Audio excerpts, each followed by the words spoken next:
नमस्कार दोस्तों, मैं हूं शिव और आप देख रहे हैं शिवाजी की पाठशाला। आज का वीडियो आप सभी के लिए बहुत आवश्यक है। यदि यह जानकारी आपको अच्छी लगती है तो आप अपने प्रियजनों तक जरूर शेयर करें, और यदि आप इस तरह की और वीडियो भविष्य में देखना चाहते हैं तो आप चैनल को सब्सक्राइब करना ना भूलें और सब्सक्राइब के बगल में दिए घंटी के बटन को भी दबा लें ताकि आपको आने वाले सभी वीडियो की जानकारी तुरंत मिल सके।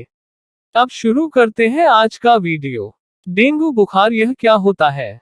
डेंगू बुखार एक आम संचारी रोग है जिसकी मुख्य विशेषताएं हैं तीव्र बुखार, अत्यधिक शरीर दर्द तथा सिर दर्द। यह एक ऐसी बीमारी है जो काफी होती है और समय समय पर इसे महामारी के रूप में देखा जाता है। 1996 में दिल्ली व उत्तर भारत के कुछ भागों में इसकी महामारी फैली थी।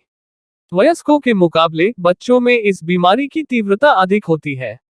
यह बीमारी यूरोप महाद्वीप को छोड़कर पूरे विश्व में होती है तथा काफी लोगों को प्रभावित करती है। उदाहरण के तौर पर एक अनुमान है कि प्रतिवर्ष पूरे विश्व में लगभग 2 करोड़ लोगों को डेंगू बुखार होता है। यह किस कारण होता है? यह डेंगू वायरस विषाणु द्वारा होता है जिसके 4 विभिन्न प्रकार टाइप है। टाइप 1, 2, 3, 4। आम भाषा में इस बीमारी को हड्डी तोड़ बुखार कहा जाता है क्योंकि इसके कारण शरीर व जोड़ों में बहुत दर्द होता है। डेंगू फैलता कैसे है? मलेरिया की तरह डेंगू बुखार भी मच्छरों के काटने से फैलता है। इन मच्छरों को एडीज मच्छर कहते हैं जो काफी ढीठ व साहसी मच्छर है और दिन में भी काटते हैं। भारत में यह रोग बरसात के मौसम में तथा उसके तुरंत बाद के महीनों अर्थात जुलाई से अक्टूबर में सबसे अधिक होता है। डेंगू बुखार से पीड़ित रोगी के रक्त में डेंगू वायरस काफी मात्रा में होता है। जब कोई एडीज मच्छर डेंगू के किसी रोगी को काटता है तो वह उस रोगी का खून चूसता है। खून के साथ डेंगू वायरस भी मच्छर के शरीर में प्रवेश कर जाता है। मच्छर के शरीर में डेंगू वायरस का कुछ और दिनों तक विकास होता है। जब डेंगू वायरस युक्त मच्छर किसी अन्य स्वस्थ व्यक्ति को काटता है तो वह डेंगू वायरस को उस व्यक्ति के शरीर में पहुंचा देता है। इस प्रकार वह व्यक्ति डेंगू वायरस से संक्रमित हो जाता है तथा कुछ दिनों के बाद उसमें डेंगू बुखार रोग के लक्षण प्रकट हो सकते हैं।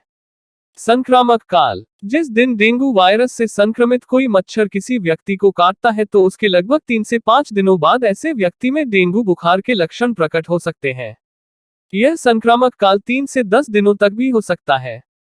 डेंगू बुखार के लक्षण इस बात पर निर्भर करेंगे कि डेंगू बुखार किस प्रकार का है। डेंगू बुखार 3 प्रकार के होते हैं।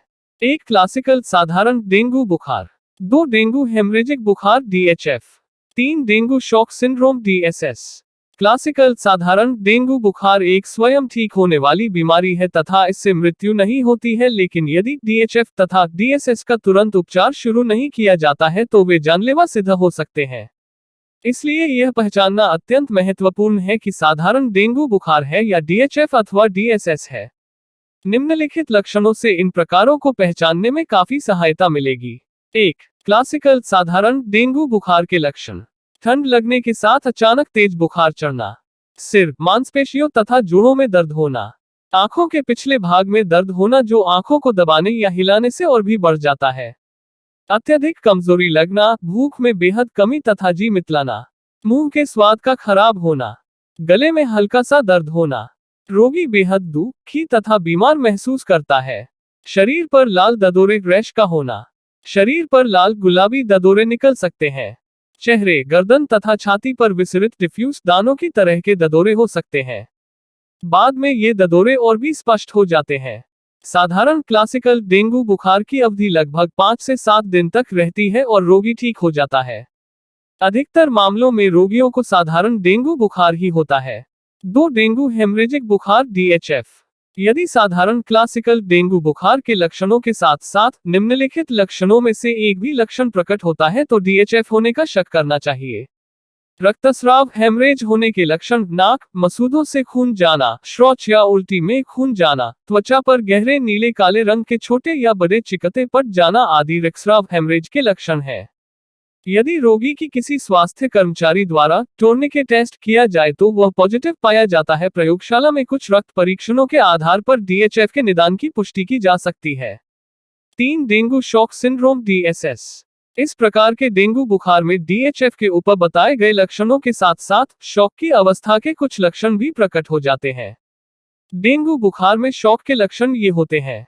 रोगी अत्यधिक बेचैन हो जाता है और तेज बुखार के बावजूद भी उसकी त्वचा ठंडी महसूस होती है। रोगी धीरे धीरे होश खोने लगता है। यदि रोगी की नाड़ी देखी जाए तो वह तेज और कमजोर महसूस होती है। रोगी का रक्तचाप ब्लड प्रेशर कम होने लगता है।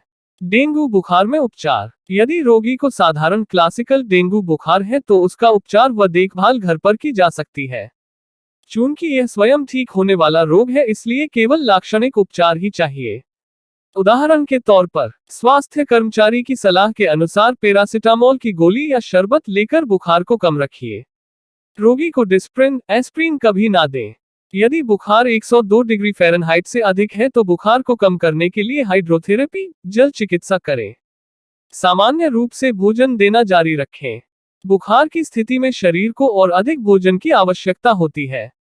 रोगी को आराम करने दें। यदि रोगी में डीएचएफ या डीएसएस की ओर संकेत करने वाला एक भी लक्षण प्रकट होता नजर आए तो शीघ्र रोगी को निकटतम अस्पताल में ले जाए ताकि वहां आवश्यक परीक्षण करके रोग का सही निदान किया जा सके और आवश्यक उपचार शुरू किया जा सके, जैसे कि द्रवों या प्लेटलेट्स कोशिकाओं को नस से चाया जाना।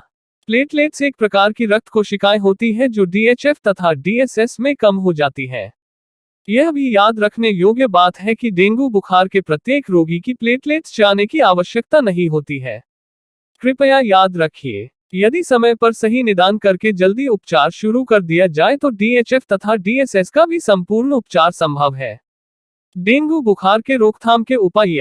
डेंगू बुखार की रोकथाम सरल, सस्ती तथा बेहतर है। आवश्यकता है कुछ सामान्य उपाय बरतने की। उपाय निम्नलिखित हैं। एडीज मच्छरों का प्रजनन पनपना रोकना। एडीज मच्छरों के काटने से बचाव। एडीज मच्छरों का प्रजनन रोकने के लिए उपाय। मच्छर केवल पानी के स्रोतों में ही पैदा होते हैं जैसे कि नालियों, गड्ढों, रूम कूलर्स, टूटी बोतलों, पुराने टायर्स व डिब्बों तथा ऐसी ही अन्य वस्तुओं में जहां पानी ठहरता हो। अपने घर में और उसके आसपास पानी एकत्रित न होने दें। गड्ढों को मिट्टी से भर दें। रूकी हुई नालियों को साफ कर दें। रूम कूलरों तथा फूलदानों का सारा पानी सप्ताह में एक बार पूरी तरह खाली कर दें, उन्हें सुखाएं तथा फिर से भरें। खाली व टूटे फूटे टायरों, डिब्बों तथा बोतलों आदि का उचित विसर्जन करें। घर के आसपास सफाई रखें। पानी की टंकियों तथा बर्तन को सही तरीके से ढक कर रखें ताकि मच्छर उसमें प्रवेश न कर सके और प्रजनन न कर पाए। यदि रूम कूलरों तथा पानी की टंकियों को पूरी तरह खाली करना संभव नहीं है तो यह सलाह दी जाती है कि उनमें सप्ताह में एक बार पेट्रोल या मिट्टी का तेल डाल दें। प्रति 100 लीटर पानी के लिए 30 मिलीलीटर पेट्रोल या मिट्टी का तेल पर्याप्त है। ऐसे करने से मच्छर का पनपना रुक जाएगा। पानी के स्रोतों में आप कुछ छोटी किस्म की मछलियां जैसे कि गैम्बुसिया, लेबस्टर भी डाल सकते हैं। ये मछलियां पानी में पनप रहे मच्छरों व उनके अंडों को खा जाती हैं। इन मछलियों को स्थानीय प्रशासनिक कार्यालयों जैसे कि बीडीओ कार्यालय से प्राप्त किया जा सकता है। यदि संभव हो तो खिड़कियों व दरवाजों पर महीन जाली लगवाकर मच्छरों को घर में आने से रोकें। वह मच्छरों को भगाने व मारने के लिए मच्छर नाशक क्रीम, स्प्रे, मैट्स, कॉइल्स आदि प्रयोग करें। गूगल के धुएं से मच्छर भगाना एक अच्छा देशी उपाय है। रात में मच्छरदानी के प्रयोग से भी मच्छरों के काटने से बचा जा सकता है। सिनेट्रोला तेल भी मच्छरों को भगाने में काफी प्रभावी है। ऐसे कपड़े पहनना ताकि शरीर का अधिक से अधिक भाग ढका रहे। यह सावधानी बच्चों के लिए अति आवश्यक है। बच्चों को मलेरिया सीजन जुलाई से अक्टूबर तक में निक्कर व टी शर्ट न ही पहनाए तो अच्छा है। मच्छर नाशक दवाई छिड़कने वाले कर्मचारी जब भी यह कार्य करने आए तो उन्हें मना मत कीजिए। घर में दवाई छिड़कवाना आप ही के हित में है। घर के अंदर सभी क्षेत्रों में सप्ताह में एक बार मच्छर नाशक दवाई का छिड़काव अवश्य करें। यह दवाई फोटो फ्रेम्स, पर्दों, कैलेंडरों आदि के पीछे तथा घर के स्टोर कक्ष व सभी कोनों में अवश्य छिड़कें। दवाई छिड़कते समय अपने मुंह व नाक पर कोई कपड़ा अवश्य बांध ले तथा खाने पीने की सभी वस्तुओं को ढक कर रखें। फ्रिज के नीचे रखी हुई पानी इकट्ठा करने वाली ट्रे को भी प्रतिदिन खाली कर दें। अपने घर के आसपास के क्षेत्र में सफाई रखें। कूड़ा करकट इधर उधर ना फेंकें। घर के आसपास जंगली घास व झाड़ियां आदि न उगने दें। घर के आसपास कम से कम 100 मीटर के अर्धव्यास में तो बिल्कुल नहीं। ये मच्छरों के लिए छिपने व आराम करने के स्थलों का कार्य करते हैं। यदि आपको लगता है कि आपके क्षेत्र में मच्छरों की संख्या में अधिक वृद्धि हो गई है या फिर बुखार से काफी लोग ग्रसित हो रहे हैं, तो अपने स्थानीय स्वास्थ्य केंद्र, नगरपालिका या पंचायत केंद्र में अवश्य सूचना दें। यह भी याद रखने योग्य बात है कि एडीज मच्छर दिन में भी काट सकते हैं, इसलिए इनके काटने से बचाव के लिए दिन में भी आवश्यक सावधानियां बरतें। यदि किसी कारणवश दरवाजों व खिड़कियों पर जाली लगवाना संभव नहीं है, तो प्रतिदिन पूरे घर में पायरिथ्रम घोल का छिड़काव करें। डेंगू बुखार सर्वाधिक रूप से जुलाई से अक्टूबर माह के बीच की अवधि में होता है, क्योंकि इस मौसम में मच्छरों के पनपने के लिए अनुकूल परिस्थितियां होती है, इसलिए इस मौसम में हर सावधानी बरतनी चाहिए। अंत में एक सलाह और, डेंगू बुखार से ग्रस्त रोगी को बीमारी के शुरू के 6 से 7 दिनों में मच्छरदानी से ढके हुए बिस्तर पर ही रखें, ताकि मच्छर उस तक ना पहुंच पाए। इस उपाय से समाज के अन्य व्यक्तियों को डेंगू बुखार से बचाने में काफी सहायता मिलेगी। यदि आपको कभी भी ऐसा लगे कि काफी व्यक्ति ऐसे बुखार से पीड़ित है जो डेंगू हो सकता है, तो शीघ्र स्थानीय स्वास्थ्य अधिकारियों को इसकी सूचना दें। ऐसा करने से डेंगू बुखार को महामारी का रूप धारण करने से पहले ही आवश्यक कदम उठाकर नियंत्रित किया जा सकेगा। स्रोत: महामारी का रूप ले सकने वाली बीमारियां, पुस्तक, लेखक डॉक्टर बीर सिंह, विहाई, 2000।